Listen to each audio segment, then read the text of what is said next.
आपका स्वागत है एक और नई वीडियो में। और आज के इस वीडियो में हम सीखेंगे प्रश्नावली 13 से सभी महत्वपूर्ण सूत्रों को समझने के बाद प्रश्नावली में से कोई भी सवाल आपका छूट नहीं सकता है। सूत्र आपको याद है, सवाल चुटकियों में होगा, ठीक है ना। तो आइए सवालों के सूत्रों को पहले समझ लेते हैं, उसके बाद प्रश्नावली देखेंगे, है ना। तो आइए चलते हैं। तो पहले हम चलेंगे वृत्त। सबसे पहले होता है एक वृत्त, ठीक है। वृत्त मान लो ये हमारा वृत्त है, ठीक है। वृत्त होगा तो इसकी यहाँ से लेकर यहाँ तक एक त्रिज्या होगी, ठीक है ना। तो वृत्त से रिलेटेड जितने भी हमारे सूत्र बन सकते हैं वो इसमें देखेंगे। देखो पहला क्या बनता है, पहला बनता है वृत्त का क्षेत्रफल। वृत्त का क्षेत्रफल, तो वृत्त का क्षेत्रफल हम जानते हैं क्या होता है, पाई आर स्क्वायर, ठीक है। दूसरा सूत्र आपसे आपका वृत्त से बन सकता है वृत्त की परिधि। क्या बन सकता है, वृत्त की परिधि। अच्छा, परिधि होती क्या है, तो परिधि होता है यहाँ से ये पूरी, इसको बोला जाता है परिधि, है ना। अगर कोई त्रिज्या दे दे, वो कहेगा इसकी परिधि बताइए कितनी है इसकी परिधि, तो आप सूत्र लगाएंगे 2 पाई आर, ठीक है, ठीक। अच्छा, अगर इस वृत्त को आधा वृत्त कर दिया जाए, कितना कर दिया जाए भाई, आधा वृत्त कर दिया जाए, तब क्या होगा, तब सूत्र देखो। तो पहला होगा क्षेत्रफल, इस वाले का अर्धवृत्त का क्षेत्रफल। तो अर्धवृत्त का क्षेत्रफल क्या होगा, इस वाले क्षेत्रफल का आधा ही तो हो जाएगा, तो क्या हो जाएगा पाई आर स्क्वायर अपॉन 2, ठीक है ना। अर्धवृत्त का क्षेत्रफल। अच्छा, अर्धवृत्त की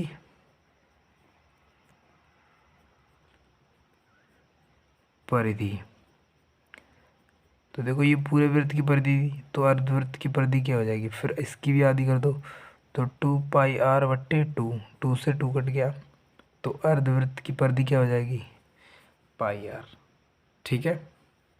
ये आपके वृत्त से और अर्धवृत्त से इतने ही सूत्र बन सकते हैं, ठीक है। आइए चलो आगे चलते हैं। आ जाओ चलते हैं गोला, है वृत्त के बाद आता है गोला। अच्छा, गोला और वृत्त में क्या अंतर होता है, तो गोला जो वृत्त होता है वो ऐसे चूड़ी को हम कह सकते हैं, रिम को कह सकते हैं। अच्छा, गोला की जो बात करी जाए तो गोला होता है एक गोल धातु, लाइक बॉल, ठोस बॉल हो चाहे खोखली हो उसको गोला कहेंगे। अगर चूड़ी है तो उसको गोला नहीं कहेंगे, उसको कहेंगे वृत्त, ठीक है ना। चलते हैं फिर गोला। अब गोला दो प्रकार का होता है, एक होता है ठोस और एक खोखला। तो मैं बात करूँगा यहाँ पे ठोस की, ठीक है ना। कुछ इस तरीके से देखो, ये गोला दे रखा होगा, ठीक है, और ये पूरा कैसा होगा, ठोस, ठीक है। तो इसमें भी क्षेत्रफल होगा, क्षेत्रफल यानी कि गोले का क्षेत्रफल। तो गोले का क्षेत्रफल होता है 4 पाई आर स्क्वायर, ठीक है। अच्छा, आयतन देख लो, आयतन, तो आयतन होता है 4/3 पाई आर क्यू, ठीक है। सेम इधर भी, अगर ये पूरा गोला है तो इधर आधा भी गोला होगा, है ना। तो आधे गोले का ये भी आधा गोला जो होगा वो ठोस होगा, है ना। तो आधे गोले का यहाँ से चलेगा अर्ध गोला। अच्छा, इसका क्षेत्रफल क्या होगा, तो भाई इसका क्षेत्रफल देख लीजिए। तो देखो क्षेत्रफल वैसे तो ये होना चाहिए, अगर पूरा होता तो 4 पाई अपॉन आर स्क्वायर, इसका आधा कर देंगे तो क्या हो जाएगा, तो हो जाएगा आपका 2 दूनी 4, 2 पाई आर स्क्वायर, ठीक है। अर्धगोले का क्षेत्रफल 2 पाई आर स्क्वायर। आयतन,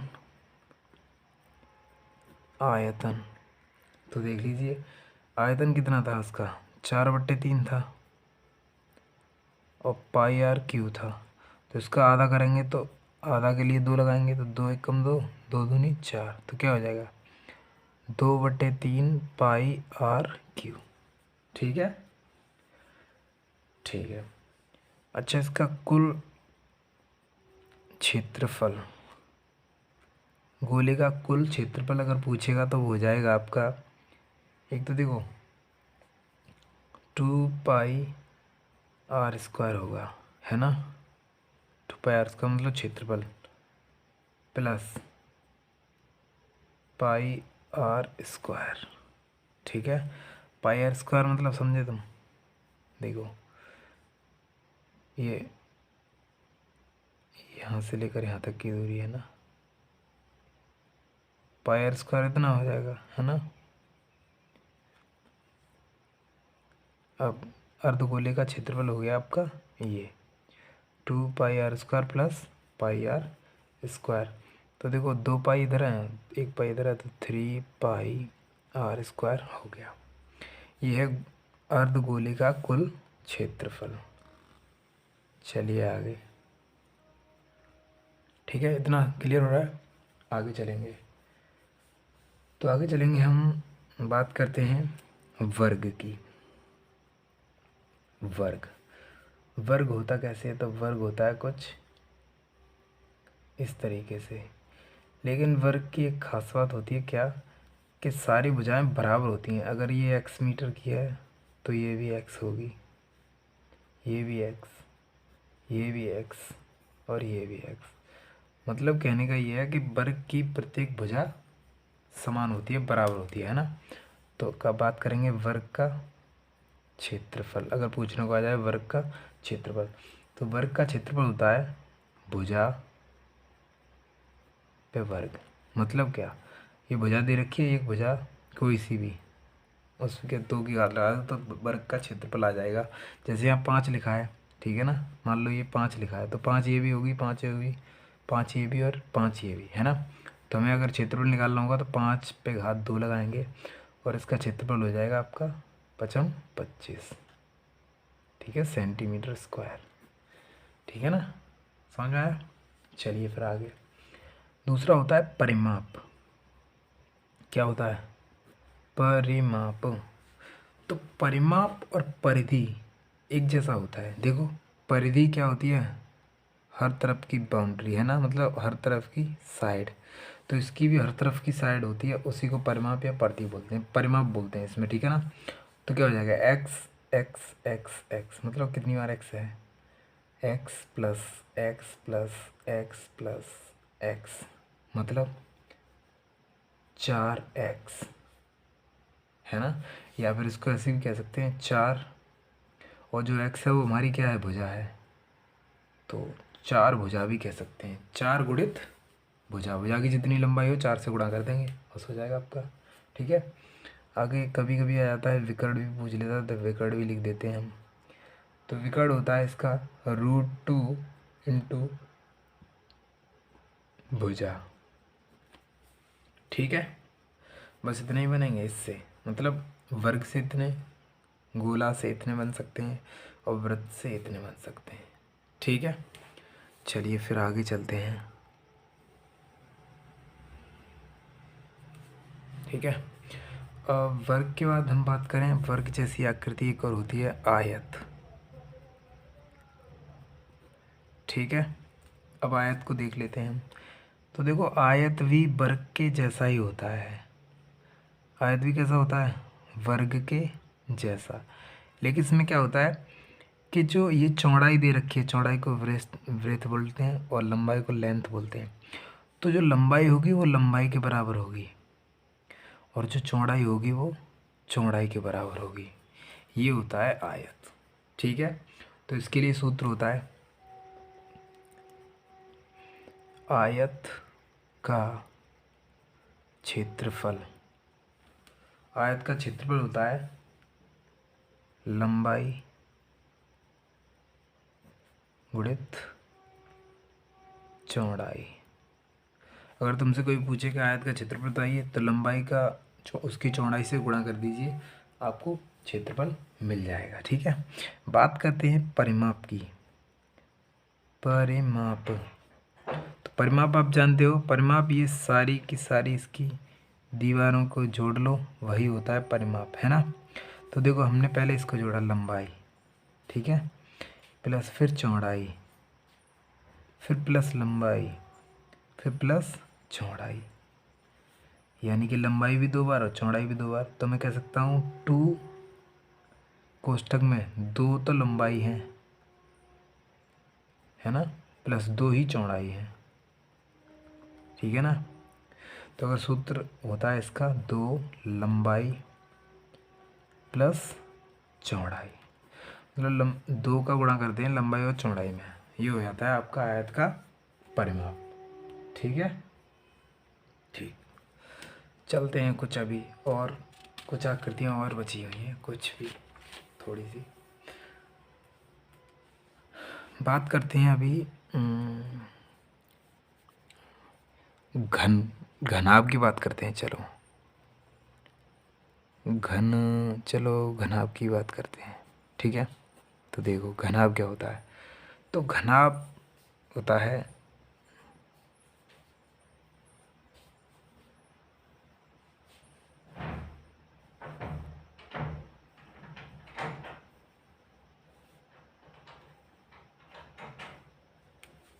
ठीक है,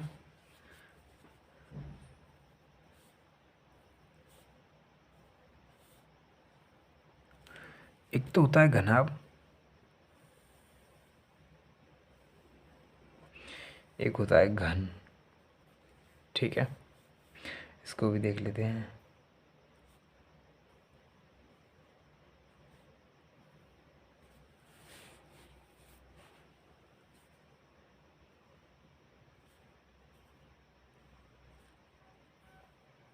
मैं इन दोनों को एक साथ बताऊंगा, एक साथ बताने का कारण है कुछ। देखो एक होता है घनाभ, दूसरा होता है घन। घन में क्या होता है कि घन की जो भुजा ऊंचाई ए है, चौड़ाई भी है मतलब, और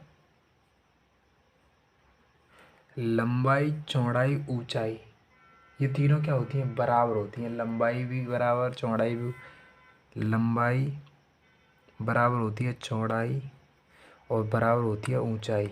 यानी कि ऐसी आकृति जिसकी लंबाई बराबर, चौड़ाई बराबर, ऊंचाई, सारी चीज़ें क्या होती हैं, बराबर होती हैं।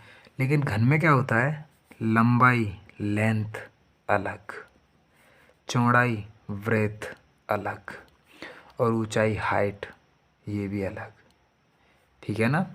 लंबाई भी अलग, चौड़ाई भी अलग, और ऊंचाई भी अलग अलग अलग होती हैं। इसमें इसमें तीनों चीज़ें क्या होती हैं, समान होती हैं, ठीक है ना। तो देखो घनाभ से समझेंगे पहले। घनाभ में बात करें कुल पृष्ठीय क्षेत्रफल, तो घनाभ का कुल पृष्ठीय क्षेत्रफल होगा 2 कोष्ठक में लंबाई चौड़ाई प्लस चौड़ाई ऊंचाई प्लस ऊंचाई लंबाई, ठीक है। दूसरा अगर बात करें बाहरी क्षेत्रफल की, केवल बाहर बाहर का क्षेत्रफल पूछे, बाहरी क्षेत्रफल बताइए, तो उसके लिए फॉर्मूला अलग होता है 2 लंबाई प्लस चौड़ाई गुणित ऊंचाई, ठीक है। बात करें अगर घनाभ के आयतन की, आयतन, तो इसका आयतन होता है लंबाई गुणित चौड़ाई गुणित ऊंचाई, ठीक है ना।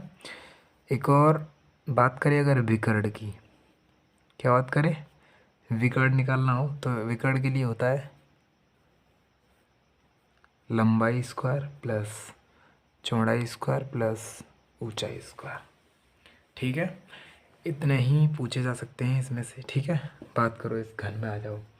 तो घन में चूंकि लंबाई चौड़ाई और ऊंचाई समान होती है, इसका क्षेत्रफल देखते हो, कुल पृष्ठीय क्षेत्रफल, देखो कुल पृष्ठीय क्षेत्रफल या कुल क्षेत्रफल एक ही बात है, फिर कंफ्यूज नहीं होना है। 6 है ना, और भुजा पे घात 2, ठीक है ना, क्योंकि इसके जो फलक होते हैं 6 होते हैं, इसलिए इसे 6 से मल्टीप्लाई कर दिया गया। बात करें बाहरी क्षेत्रफल, बाहरी क्षेत्रफल, तो बाहरी क्षेत्रफल होता है 4 भुजा पे घात 2। ठीक है, बात करें आयतन की, आयतन, तो इसका आयतन होता है भुजा पे घात 3। ठीक है, एक और रह गया इसमें विकर्ण, तो विकर्ण भी देख लीजिए। इसमें विकर्ण होता है घन का विकर्ण होता है √3 भुजा। ठीक है, तो ये भी हमने क्या कर लिया, ये भी समझ लिया। ठीक है ना, ये भी हो गया। अभी और क्या बचा इसमें, इस वाले पार्ट में, और मान लेते हैं अभी और बचा है बेलन, बचा बेलन। ठीक है ना, बेलन। अब बेलन भी 2 तरीके का होता है। बेलन बात करेंगे हम ठोस की, एक होता है खोखला बेलन, दूसरा होता है ठोस बेलन। तो मैं बात कर रहा हूँ ठोस बेलन की। अब ठोस बेलन समझ लो क्या होता है। एक बेलन, जैसे एक बेलना होता है ना, पाइप को काट लो, ठीक है ना, उसको पूरा बंद कर दो, पूरा क्या कर दो, बंद कर दो, खोखला ना रहने दीजिए, उसको पूरा बंद कर दीजिए, है ना। तो यहाँ से लेकर यहाँ तक इसकी त्रिज्या मानी जाएगी, जिसको हम आर से दर्शाते हैं, त्रिज्या आर। ठीक है ना, एक ऊंचाई दी होती है, कितना बड़ा है बेलन, ठीक है ना, इसको हम आर से दर्शा देंगे। तो इसमें क्या होता है देखिए, तो लिखेंगे, पहले आता है बेलन का वक्र पृष्ठीय क्षेत्रफल, बेलन का वक्र पृष्ठीय क्षेत्रफल। तो बेलन का वक्र पृष्ठीय क्षेत्रफल की बात की जाए तो ये होता है 2πr/h। ठीक है, बेलन का वक्र पृष्ठीय क्षेत्रफल। अच्छा, बेलन का कुल पृष्ठीय क्षेत्रफल, कुल पृष्ठीय क्षेत्रफल, केवल वक्र पृष्ठीय क्षेत्रफल की बात करें तो देखो, वक्र समझ लो पहले।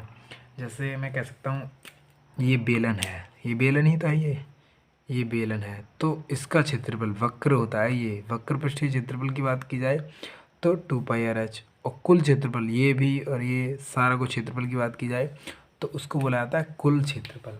तो उसके लिए क्या क्या सूत्र होता है, तो 2πr/h, वक्र पृष्ठीय तो लगेगा ही, है ना, लेकिन अब दोनों साइड का लगेगा, इधर का भी, इधर साइड का भी और इधर साइड का भी, है ना।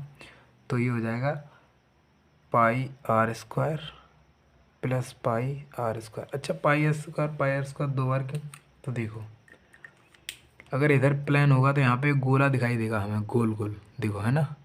तो इसका गोले का क्षेत्रफल लगाए πr², फिर एक इधर भी गोला होगा तो इसीलिए एक और लगाए, ठीक है ना, इस वजह से।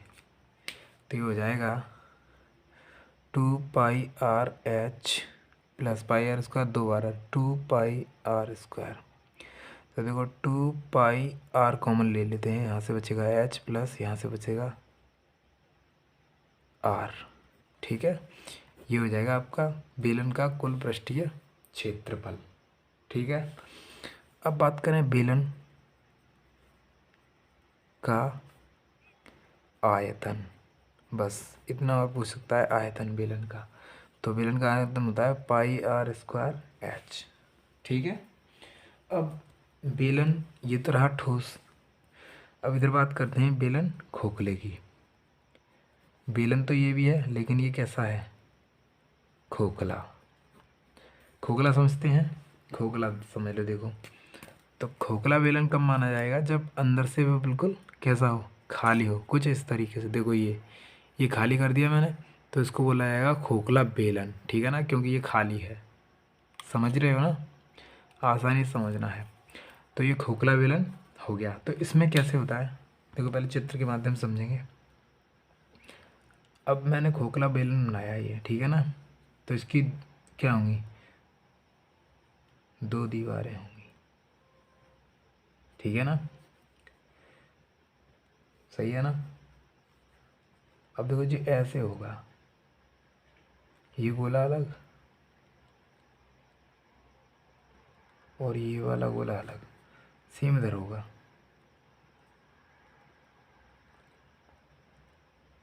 ठीक है ना, मतलब ये समझ रहे हो, ये ठोस है यहाँ पे, है ना, ये पूरा ठोस है, ये ठोस ही तो, अगर पाइप होता है, समझ लो पाइप होता है तो उसमें एक किनारी बन जाती है साइडों में, है ना। अब देखो ये क्यों बना रहा हूँ मैं, इसको समझने के लिए बता रहा हूँ। देखो यहाँ से लेकर यहाँ तक एक त्रिज्या होगी, इसको हम R1 मान लेंगे, छोटी वाली त्रिज्या को R1। और देखो एक यहाँ से ही लेकर एक बाहर वाले को मिलाएगी, ये होगी R2।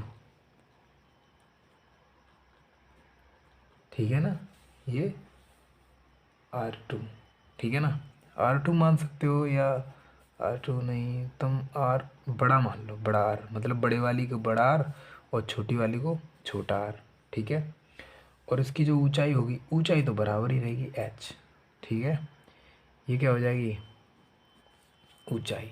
ठीक है, तो इससे कौन से सूत्र बन सकते हैं, तो देखो पहले लिखेंगे कुल क्षेत्रफल, कुल क्षेत्रफल, तो कुल क्षेत्रफल बताओ, देखो क्या होगा, कुल पृष्ठीय क्षेत्रफल या कुल क्षेत्रफल एक ही बात है, तो ये जाएगा 2 पाई और बड़ा R प्लस छोटा R।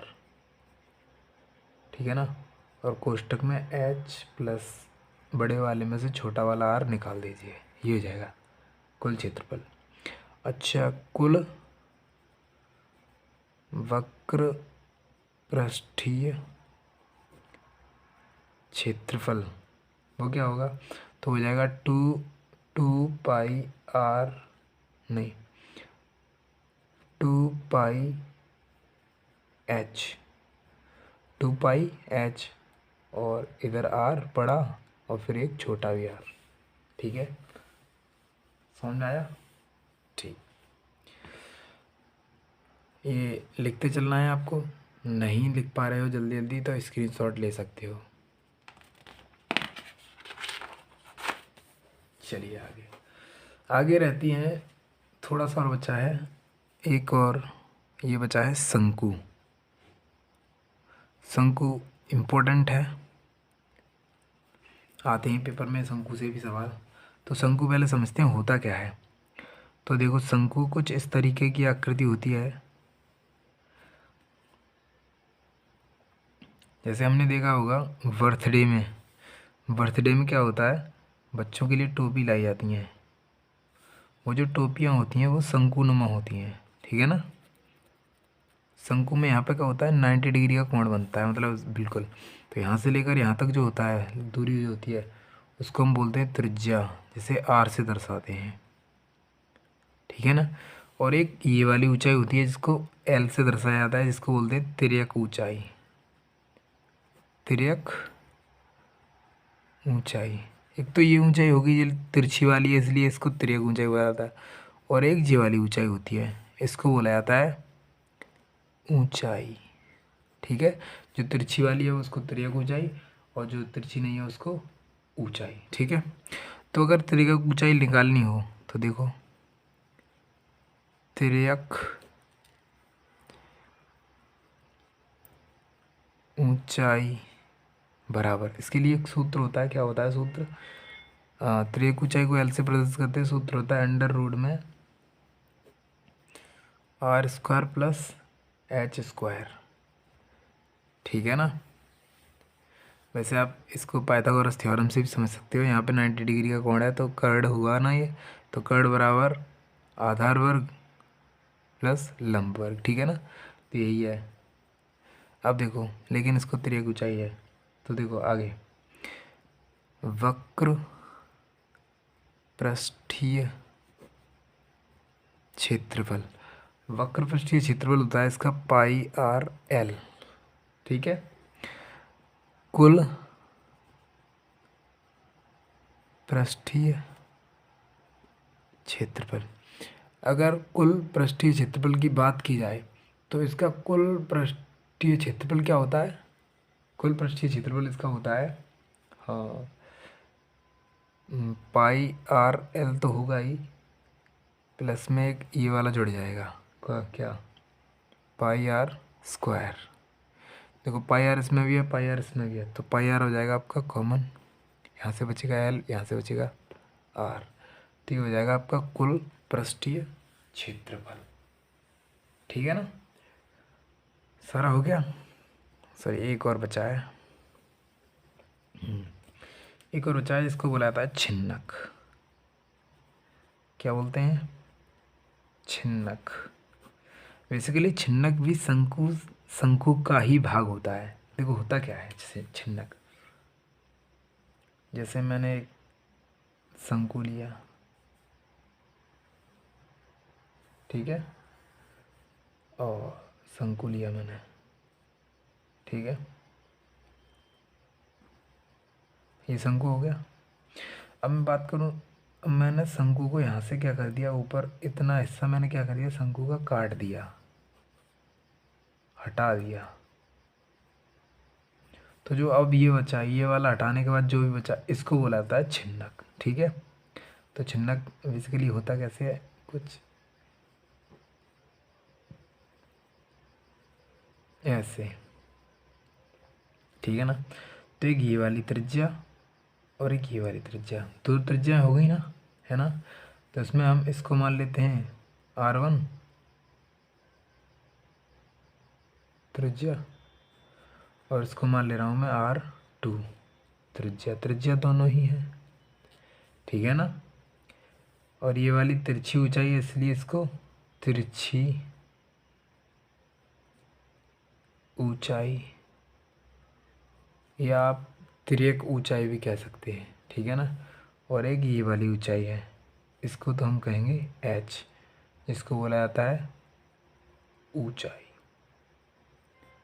ठीक है ना, समझ में आ गया ऊंचाई। तो चलते हैं, तो इसका क्षेत्रफल हम निकालते हैं। पहले हम लिखेंगे वक्र पृष्ठीय क्षेत्रफल।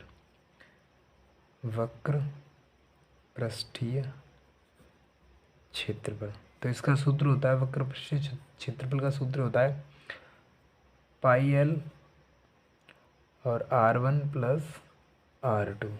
ठीक है।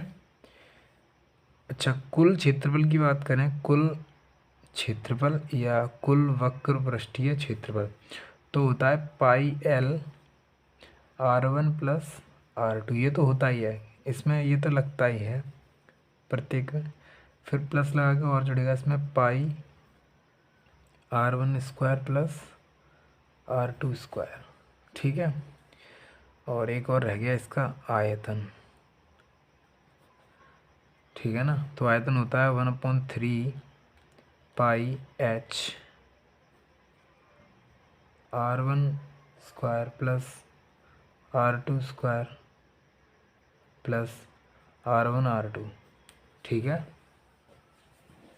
बस इतने आपको सूत्र याद कर लेने हैं। ठीक है, और सूत्र अगर आपने याद कर लिए तो प्रश्नावली 13.1, 13.2, इन पूरी प्रश्नावलियों में कोई भी दिक्कत नहीं आएगी। ठीक है, तो समझ में आया हो, अच्छा लगा हो तो चैनल को सब्सक्राइब करें, वीडियो को लाइक करें। थैंक यू, जय हिंद।